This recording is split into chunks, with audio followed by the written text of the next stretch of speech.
Salam pemirsa setia Mata Ketiga. Hari ini kita akan bincang-bincang lagi versi lain tentang ilmuwan laksana dewa Nikola Tesla.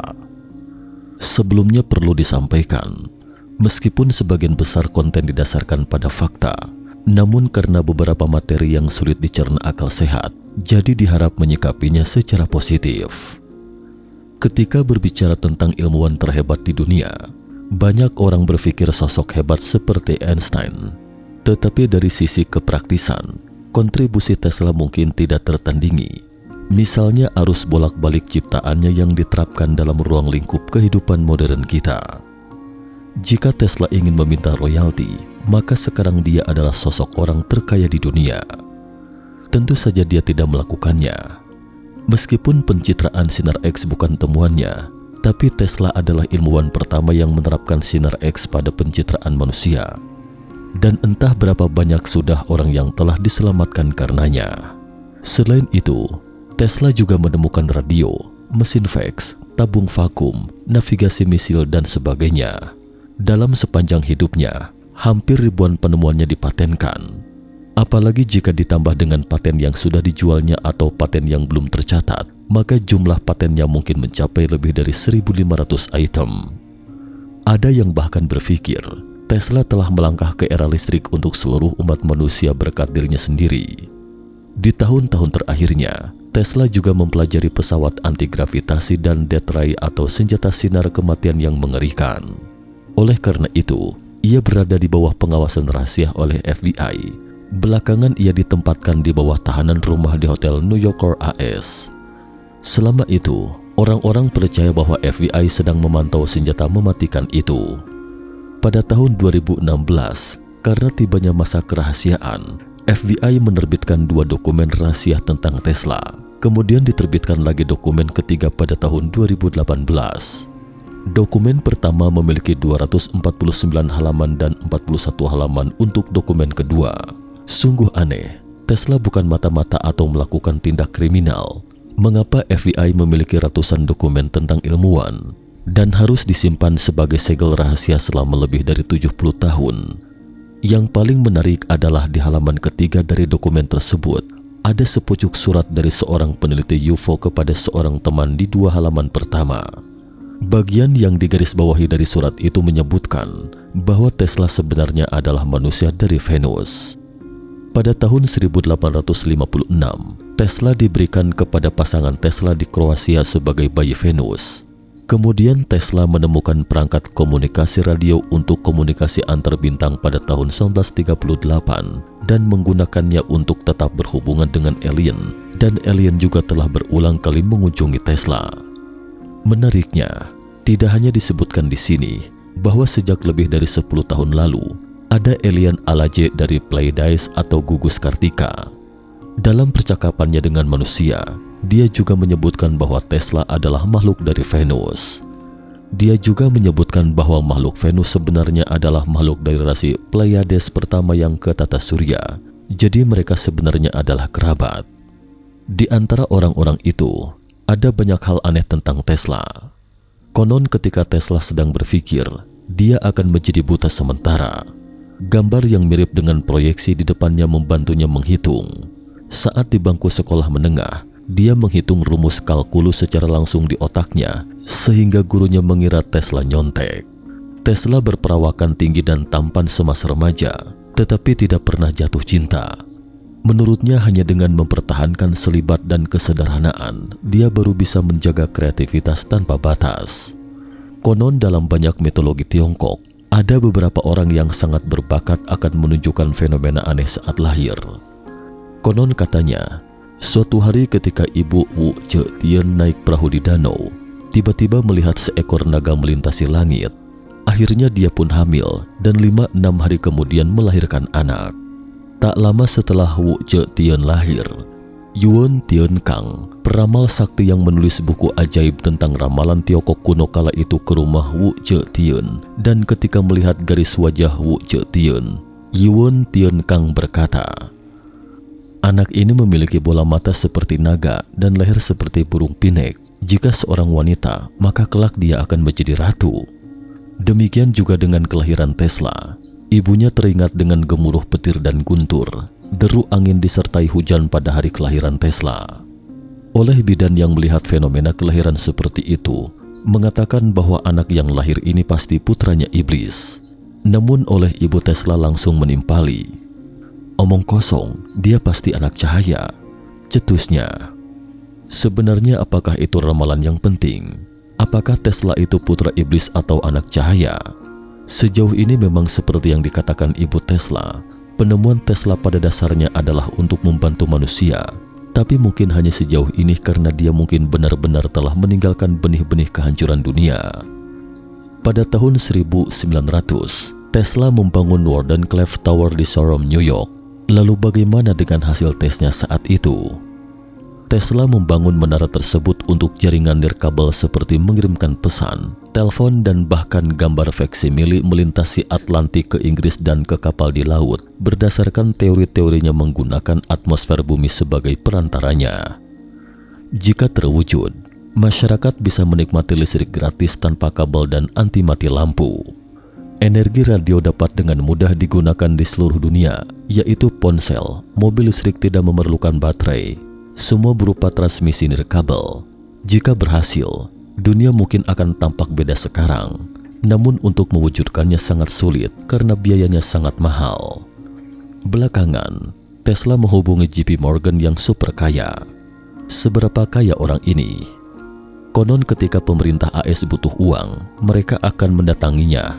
Tetapi Tesla merasa sosok orang itu adalah pengusaha murni yang hanya ingin mengumpulkan pundi-pundi uang. Jadi alih-alih memberitahu tujuan sebenarnya, dia memberitahu Morgan bahwa dia ingin mengembangkan komunikasi radio global. Belakangan Morgan benar-benar menginvestasikan 150.000 US dollar kepada Tesla untuk membangun menara Wardenclyffe. Kemudian Tesla meneliti dengan tenang di sini. Dia bekerja secara diam-diam, melarang siapapun yang mendekat.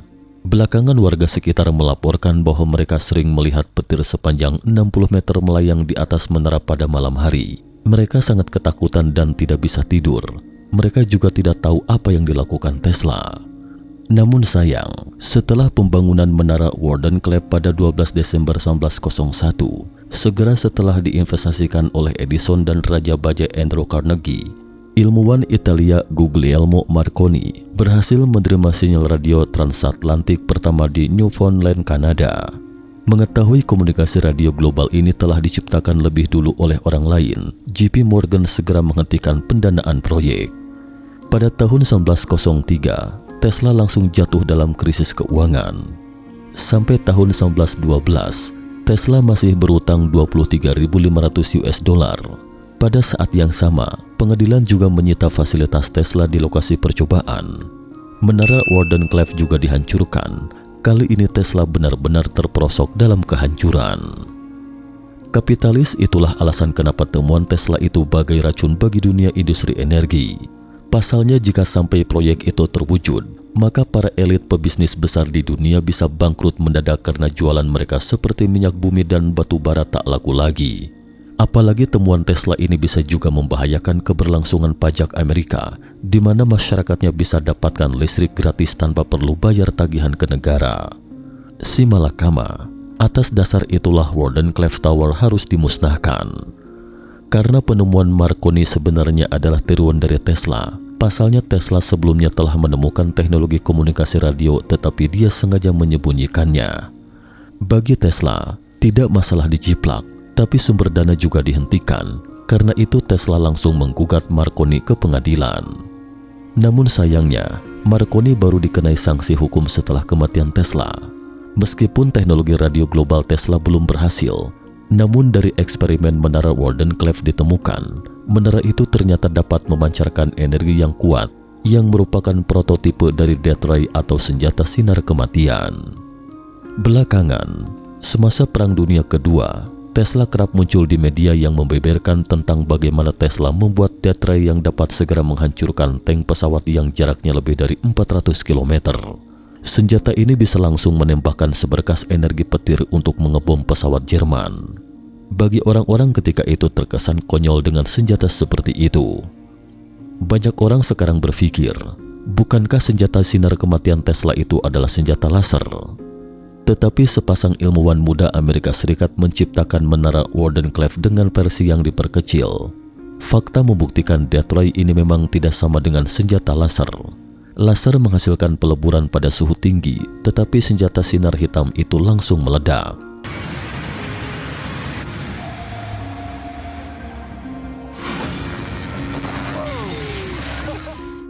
Mungkin senjata sinar kematian yang sesungguhnya itu dapat menghasilkan daya ledak seperti petir berbentuk bola. Petir berbentuk bola biasanya dihasilkan saat badai petir, yang umumnya dikenal sebagai ranjau bergulir. Petir berbentuk bola sangat mematikan karena langsung meledak ketika menyentuh sesuatu.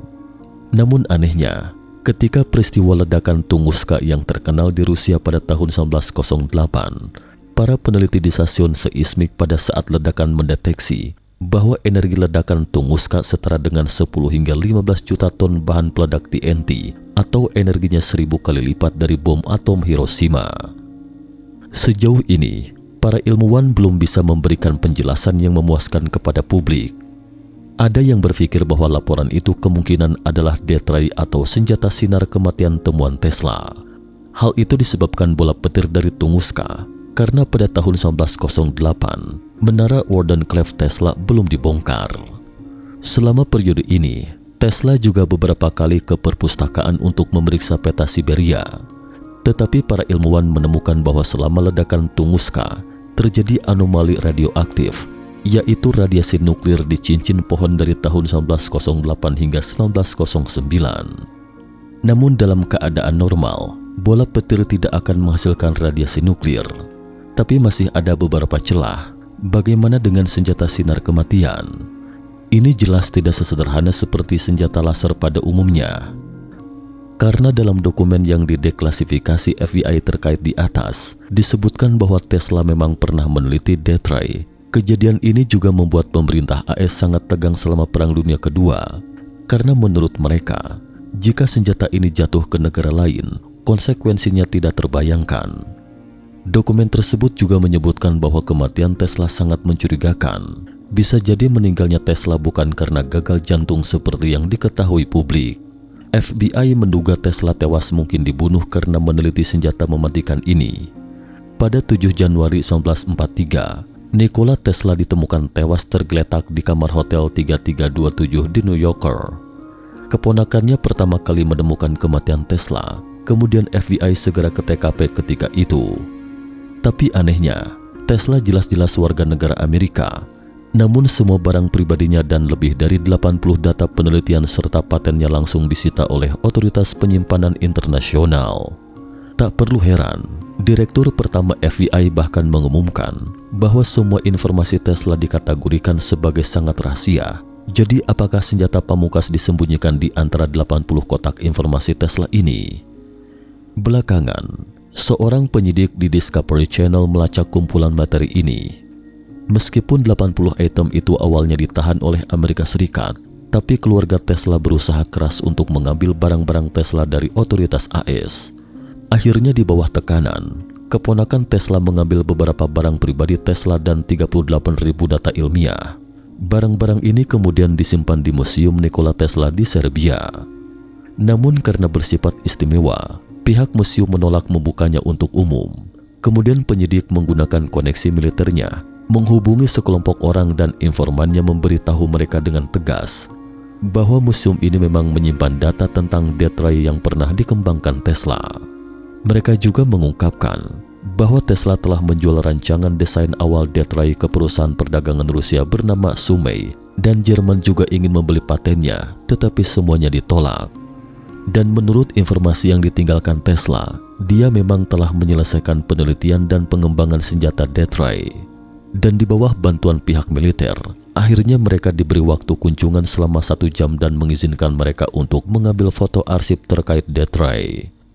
Setelah itu, mereka menghubungi ahli senjata dan mempelajari data terkait.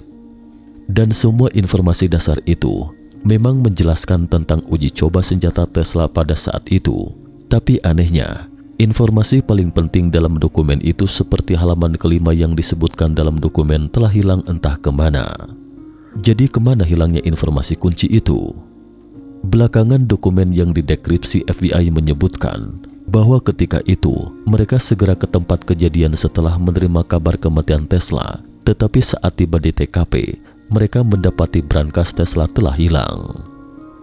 Semasa hidupnya, Tesla pernah berkata bahwa dia curiga brankasnya pernah diambil oleh seseorang yang ingin mencuri informasi tentang senjata Death Ray yang dikembangkannya. Oleh karena itu, ia membuat dokumen yang dienkripsi.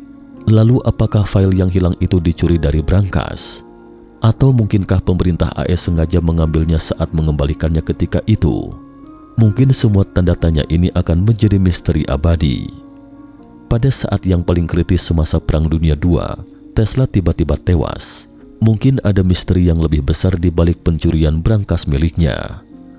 Cukup sekian dulu topik kita hari ini. Jika suka dengan video mata ketiga, jangan lupa like, subscribe, dan share.